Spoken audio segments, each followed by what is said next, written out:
ఈరోజు AP green executive committee చైర్పర్సన్గా బాధ్యతలు స్వీకరించడం చాలా సంతోషం అండ్ బాధ్యతాయుతంగా ఫీల్ అవుతున్నాం.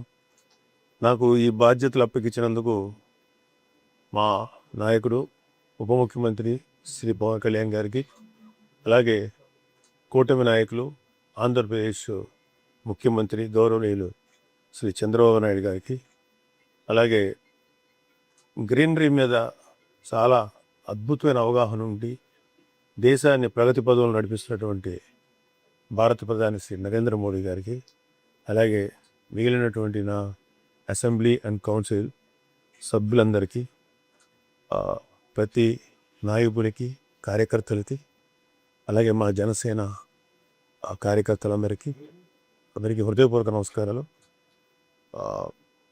మాకు పవన్ కళ్యాణ్ గారికి మాకు ఒక మొదటి నుంచి మాకున్న ఇంట్రెస్ట్ ఏంటంటే ఈ గ్రీనరీ మీద చాలా ఇంట్రెస్ట్ ఉంది మాకు బేసికల్గా. సో అంతకుముందు కూడా నేను కొన్ని చోట్ల, అంటే ఈ పాలిటిక్స్లోకి రాకముందు కొన్ని చోట్ల నేను గ్రీనరీని పెంచడం, అలాగే మా మెగా ఫ్యాన్స్ వాళ్ళందరితో కలిసి మేమందరం చాలా చోట్ల ఈ చెట్లు నాటి పెంచాం. కాకపోతే అది ఇండిపెండెంట్గా చేయటం వల్ల, అదే వాలంటరీగా చేయటం వల్ల ఆ ప్రణాళికని చాలా పెద్ద స్థాయిలో చేయలేకపోయాం. మాకున్న కొద్దిపాటి దాంట్లో చేసాం. కొన్ని ఒక 20-30 వేల మొక్కలు, 40 వేల మొక్కలు మా అభిమానులతోటి నేను కలిసి నాటి పెంచాం. అంటే జస్ట్ మొక్కలు నాటి వెళ్ళిపోలేదు, బాధ్యతగా పెంచి పెద్ద చేసాం.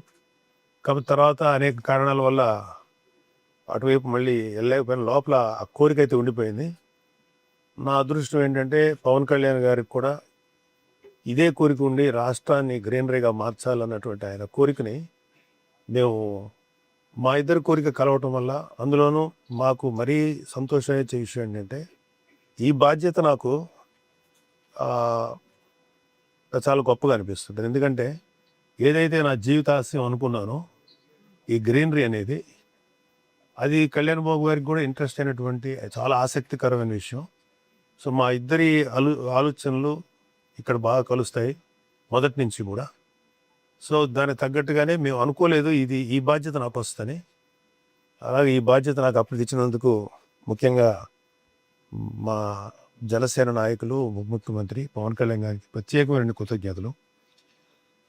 అంటే ఈ AP Andhra Pradesh society for greening and reforestation for ecological enrichment ఇంతవరకు ఇండియాలో మొదటి సంస్థ ఇదే. ప్రభుత్వం తరఫున అన్ని డిపార్ట్మెంట్స్ని అనుసంధానం చేస్తూ ఒక ఎఫెక్టివ్గా ముందుకెళ్ళగలిగేటువంటి ఒక మంచి సంస్థ ఇది. ఇది ఇండియాలోనే first of it's kind. So మనం ఎంత గొప్పగా చేస్తే మిగతా దేశానికి అంతా ఒక ఆదర్శవంతంగా ఉండేటువంటి ఒక కాన్సెప్ట్ ఇది. ఆంధ్రప్రదేశ్లో ఇప్పుడున్నటువంటి both forest and non forest zone, అంటే సిటీస్ కానీ, నదీ నదాల పక్కన కానీ, లేకపోతే మండలాల్లో కానీ, గ్రామాల్లో కానీ, ఎక్కడైనా సరే ఉన్నటువంటి గ్రీన్ అంతా కూడా కలిపి లెక్క చూసుకుంటే ఒక 29% మాత్రమే గ్రీన్ ఉంది. సో మా మా జనసేన నాయకులు, అటవీ శాఖ మంత్రి పవన్ కళ్యాణ్ గారికి వాళ్ళు ఇచ్చిన టార్గెట్ ఏంటంటే ఈ గ్రీన్ని 50%కి తీసుకురావాలి బై 2047. అంటే ఒక సుదీర్ఘమైన ప్రణాళిక. అంటే 1% ఆఫ్ గ్రీన్ పెంచాలంటే చాలా బృహత్తరమైనటువంటి ప్లానింగ్, ఎంతోమంది కలగలిసి రావాలి. సో అంటే ఇప్పుడు లార్జ్ స్కేల్లో మనం గ్రీనింగ్ మీద పనిచేయాల్సి వస్తుంది. Form lands, village areas, roads, canals, institutions, industries, urban areas, అలాగే ఇతర సూటబుల్ ఏరియాలో కూడా ఈ కార్యక్రమాన్ని ముందుకు తీసుకెళ్లాల్సి ఉంటుంది. అలాగే agriculture, horticulture, Panchayati Raj, rural development, education, industries, revenue, water resources, transport, roads, buildings, forest, ఇతర డిపార్ట్మెంట్తో కోఆర్డినేషన్లో పనిచేయాలి. అలాగే farmers, NGOs and CSR organisations, industries, students, youth మరియు ప్రజలను భాగస్వామ్యం చేసుకొని దీన్ని ఒక పీపుల్స్ గ్రీన్ మూవ్మెంట్గా ముందుకు తీసుకెళ్లాలని మా నాయకులు పవన్ కళ్యాణ్ గారు మమ్మల్ని ఆదేశించారు. సో మొక్కలు నాటడమే కాకుండా అవి తనకు తానుగా బతకగలిగేంత వయసు వచ్చేదాకా ఆ మొక్కలు నాటి పెంచడం మీద ప్రత్యేకమైన దృష్టి పెడతాం. సో ఈ మొక్కలు ఎలా పెరుగుతున్నాయి ఏంటి అనే దాని మీద శాటిలైట్ ఇమేజరీస్, డ్రోన్స్, అలాగే జియో ట్యాగింగ్, జిఐఎస్ ఇలాంటి ఇతర టెక్నాలజీ ద్వారా మేము మొక్కలు ఎలా పెరుగుతున్నాయి అనేది దృష్టి ఉంటుంది. అలాగే డిస్ట్రిక్ట్ లెవెల్లో డిస్ట్రిక్ట్ గ్రీన్ డెవలప్మెంట్ ఏజెన్సీస్ ద్వారా ఫీల్డ్ లెవెల్ ఇంప్లిమెంటేషన్ మరియు మానిటరింగ్ కూడా బలోపేతం చేయాలి. మొక్కలు నాటడమే కాదు, నాటిన ప్రతి మొక్కను బతికించి పెంచడమే మా లక్ష్యం. So as I said previously 50% of green in Andhra is our target. మాకు జనరల్గా ఏంటంటే ఒక మొక్క తాలూకు విలువ చాలామందికి తెలియదు. ఒక మొక్క పెరిగి పెద్ద అయిన తర్వాత అది దాని వాల్యూ మనం కలపలాగా చూస్తాం, లేకపోతే ఇంకా అయితే ఇంకేదన్నా కొంచెం వాల్యుబుల్ అదర్ కైండ్ ఆఫ్ వుడ్గా చూస్తాం. కానీ ఒక మొక్క జీవిత కాలంలో దాని విలువ ఎంత ఉంటుందంటే కోట్ల రూపాయలు ఉన్నారు. ఒక మొక్క నాటి పెంచితే ఎలా కౌంట్ చేస్తామంటే అది ఇచ్చే ఆక్సిజన్, అది రిలీజ్ చేసే కార్బన్ డైఆక్సైడ్, అది భూమిని సారవంతం చేసేటువంటి మెథడు, అలాగే దాని మీద ఆధారపడేటువంటి ఇతర లివింగ్ ఆర్గానిజమ్స్, పక్షులు, జంతువులు, ఇలాగా ఒక్క మొక్క నాటితే దాని విలువ కోట్లలో ఉండదు. చాలామందికి మొక్క నాటి చాలా అవలేలుగా తీసి పక్కన పడేయటం అనేది చాలామందికి చాలా ఈజీగా చేసే పని. సో ఒక మొక్కని మనం కట్ చేసామంటే అది నోరు లేని జీవాలైనా మనుషులైనా ఎవరైనా సరే కొన్ని కుటుంబాలని మనం నిరాశ్రయాలు చేసినట్టే. అంత విలువైంది మొక్క. అంటే ఎన్నిటికనే మించి ఈ గ్రీన్ హౌస్ గ్యాసెస్ పెరిగిపోయి ఎన్విరాన్మెంటల్ డిస్ట్రక్షన్ జరుగుతుంటే సర్వనాశనం అయిపోతాయి. యాక్చువల్ అంటే మన ఇంకా భవిష్యత్తులో ఎలాంటి ఎన్విరాన్మెంట్ ఉండబోతుందో మనం ఊహించలేం.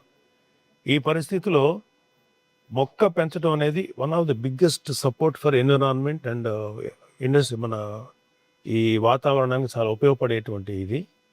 సో ముందు ఎంతో కొంత డ్యామేజ్ ఈ జరుగుతాం తప్పదు ఈ డెవలప్మెంటల్ దీంట్లో. కానీ దానికి తగ్గట్టుగా బ్యాలెన్స్ చూసుకుంటా ఈ గ్రీనరీని పెంచడం ద్వారా చాలా వరకు జరగబోయేటువంటిది జరుగుతున్నటువంటి ఈ డిస్ట్రక్షన్ అంటే కాలుష్యాన్నో లేదా ఇతర హానికరమైనటువంటి పరిస్థితుల నుంచి మనం చాలా వరకు సేవ్ చేయొచ్చు. అందుకని ఈ గ్రీనరీ కాన్సెప్ట్ అటు ఇంకొక విషయం మన నారా చంద్రబాబు నాయుడు గారు కూడా ఆయన చాలా ఇలాంటి కార్యక్రమాలు చాలా చేశారు అంతకుముందు. కాబట్టి ఇది ఒక దీని కింద అంటే ఒక సొసైటీ కింద చేయటం అనేది అటు పవన్ కళ్యాణ్ గారు, నారా చంద్రబాబు నాయుడు గారు అనుకొని దాన్ని ఫస్ట్ ఆఫ్ ఇట్స్ కైండ్ ఇండియాలో తీసుకెళ్ళటం చాలా సంతోషం. ఏ బాధ్యత ఇచ్చుంటే నాకు ఇంత ఆనందం వచ్చేదో తెలియదు, కానీ ఇది నాకు నా జీవితానికి ఇది ఒక ఆశయంగా, అంటే ఇంతకంటే ప్రపంచానికి చేయటం సేవ లేదు.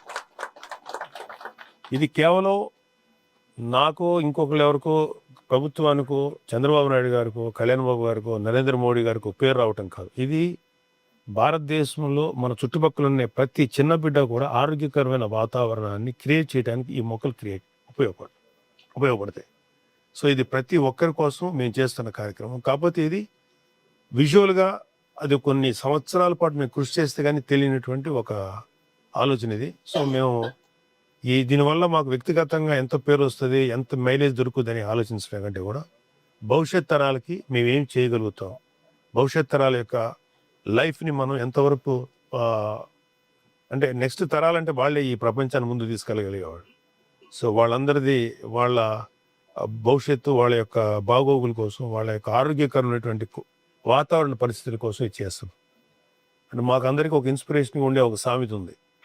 అది ఒక ఆఫ్రికన్ సామెత. ఏంటంటే మనం ఈ భూమాతని అంటే భూమిని అంటే ఈ వాతావరణం లేకపోతే వాటెవర్ మనం ఉన్న దీన్ని భవిష్యత్ తరాల నుంచి అప్పు తీసుకున్నట్టు. సో మనం ఒక అప్పు తీసుకుంటే మనం ఎంత బాధ్యతగా తిరిగి తీర్చాలనుకుంటామో అలాగే ఈ భూమాత తాలూకు రిసోర్సెస్ని అన్ని మనం జాగ్రత్తగా వాడుకొని తిరిగి డిస్ట్రక్ట్ చేయకుండా నెక్స్ట్ తరాలకి మనం అప్పగించాలి. అది ఆఫ్రికన్ సామెత యొక్క అర్థం. సో ప్రతి ఒక్కళ్ళు కూడా ఇది నాతోనే ఎండ్ అయిపోవాలి, నేనే ఎంజాయ్ చేసేయాలని ఇష్టం వచ్చినట్టు ధ్వంసం చేయకుండా నెక్స్ట్ తరాలకు అందించడం నా బాధ్యత. సో ఆ విధంగా మేము ముందుకెళ్తూ the best we can do video